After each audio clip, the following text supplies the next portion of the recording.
past, present, and future.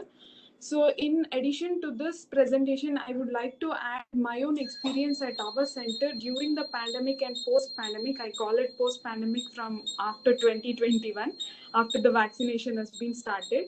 So, the ongoing COVID 19 pandemic caused by severe acute respiratory syndrome COVID 2 is creating major disruption globally at all the levels of healthcare provision and also at the level of transfusion medicine. And the COVID 19 pandemic is one of the most extreme challenges that we have ever met and has significantly affected our field. And COVID 19 pandemic had affected the field of transfusion medicine in various aspects, which I will take you through in the later slides. And it is also threatening the efficacy and safety of the blood during this period. And the potential challenges involved during this pandemic is the blood component shortage and consumable logistics and supply during the COVID pandemic, donor and staff safety, and the one of the major in newer application that we have done is convalescent plasma application. So coming to the blood and component shortage, how we dealt with it. The parameters that we looked at is reduced donor attendance. This we everybody have noticed at their own centers. This is due to the public fear and anxiety whether they have to walk into the blood bank or is it safe to walk into the blood bank. And the one of the other major histories, travel history. Due to the COVID pandemic, everybody have reshuffled their locations. So due to this travel history, we lost many of the potential donors who can donate the blood. And many of the people are unaware that the blood banks are still operating. And this is one of the major reasons that I have encountered during the interaction between the donors. And mandatory work from home and donor selection criteria being more stringent. We are asking about the travel history, we are asking about the COVID affected people presence in their surroundings and all. And disruption of transfusion services is affected in the following ways: cancellation of blood mobile drives and use of mobile venues for COVID-19 related activities, and college closures, because it is a major source for the standalones and the government sector to procure the blood during the normal times. Coming to the statistics, all the statistics have been, there is a significant change in the statistics in the pre-COVID and COVID duration. The donations have been drastically reduced. It's been halved actually, and in turn component preparation will be low, and the blood transfusions are also low during the pandemic. So wastage of a blood component, only emergency and COVID-19 patients are to be treated, which led to postponement of all elective transfusion requirements. Here, what we can see is blood component wastage have increased during the COVID times because all the component usage is not being utilized in a proper ratio, because many of the patients, like something like cardiac cases and elective surgeries, all the elective surgeries have been postponed. Hence, the PRBC stock have been reduced drastically, and the plasma usage have gone up very up. So there's been an up and down in the blood component usage. Hence, it led to the blood component wastage. And coming to the TTI reactivity, because of the testing number of tests we have done has come down.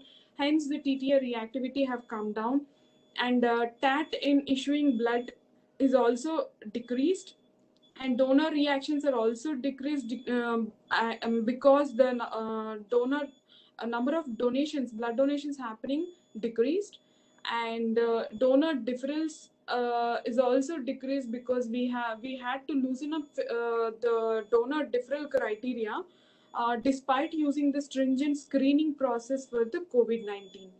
And the staff,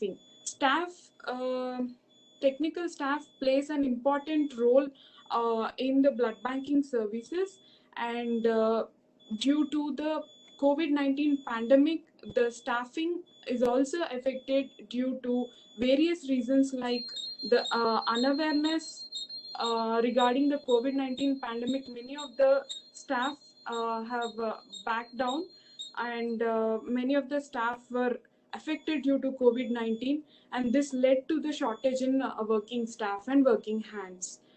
Coming to the measures to secure blood supply, we initially we need to concentrate on improve blood collection, avoidance of blood shortage, maintenance of blood inventory. This is the major important focus that we had done in the pandemic period.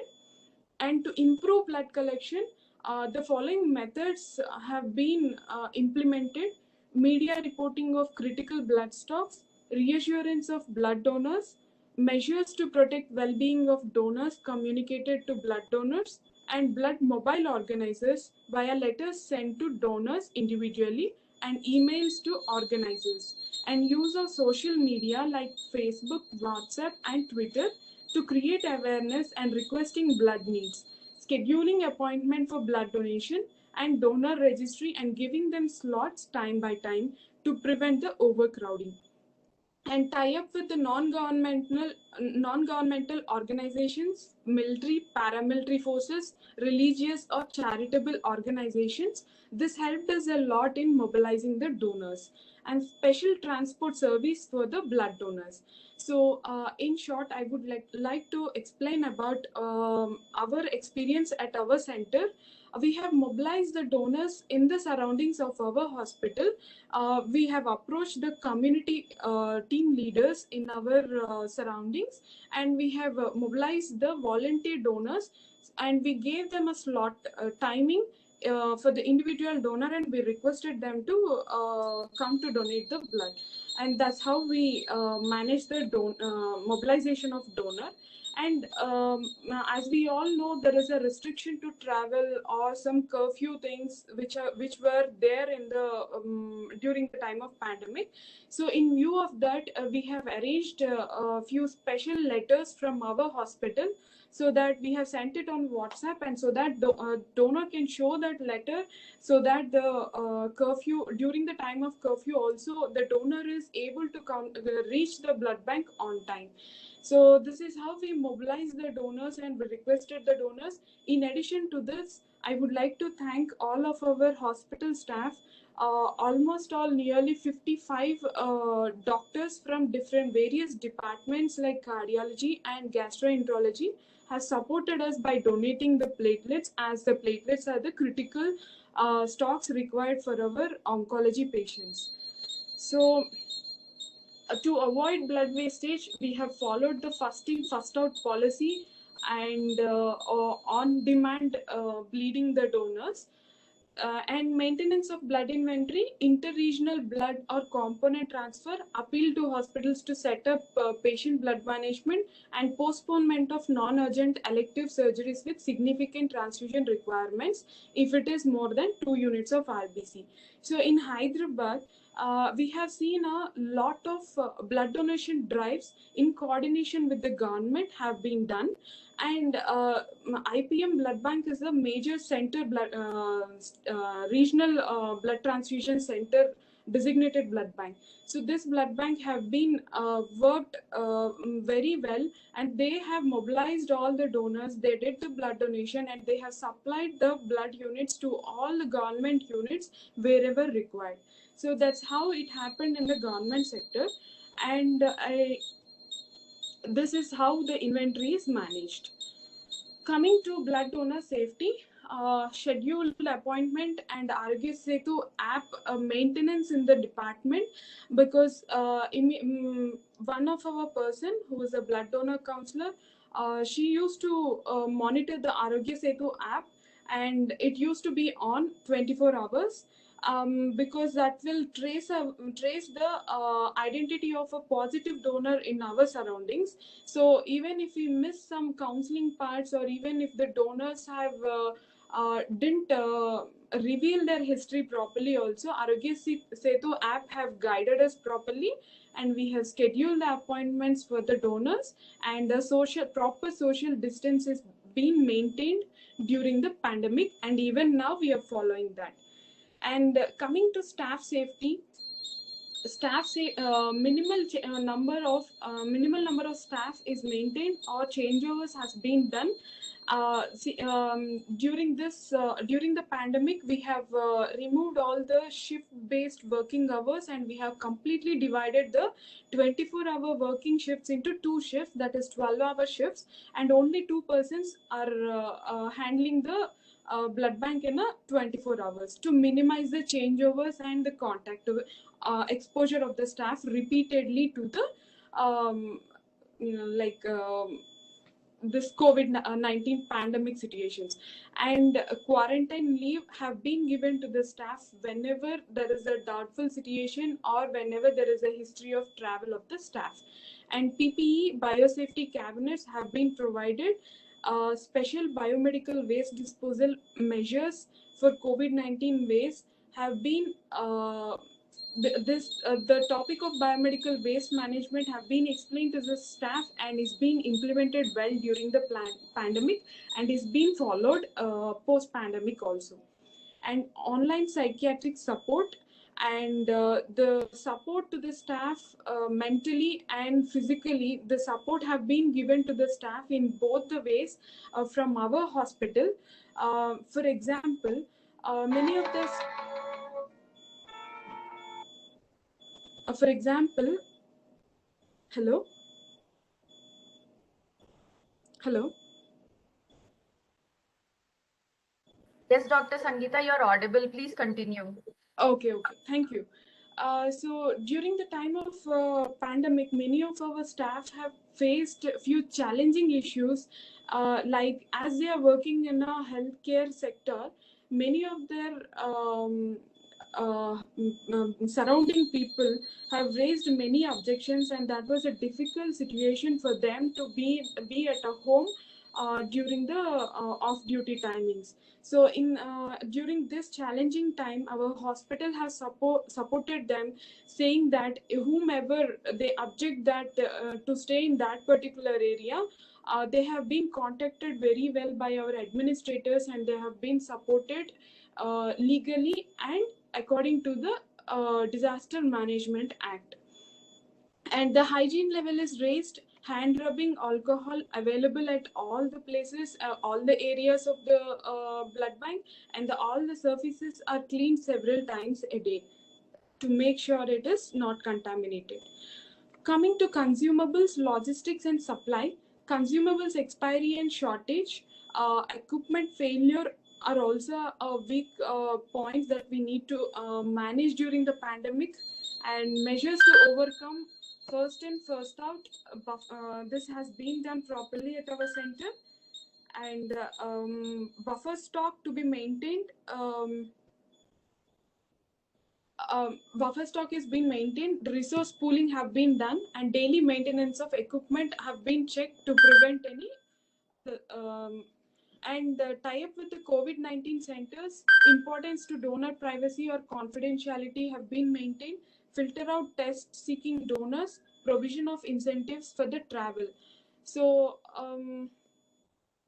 coming to the vaccination, we have come into the post-pandemic situation after the vaccination, and the deferral period of 28 days post-vaccination deferral have been affected blood donation again to because we were losing up the donor pool, those who have got vaccinated. And India's biggest spike in 2021 has been observed on March 18th, 2021, and this is a recent update.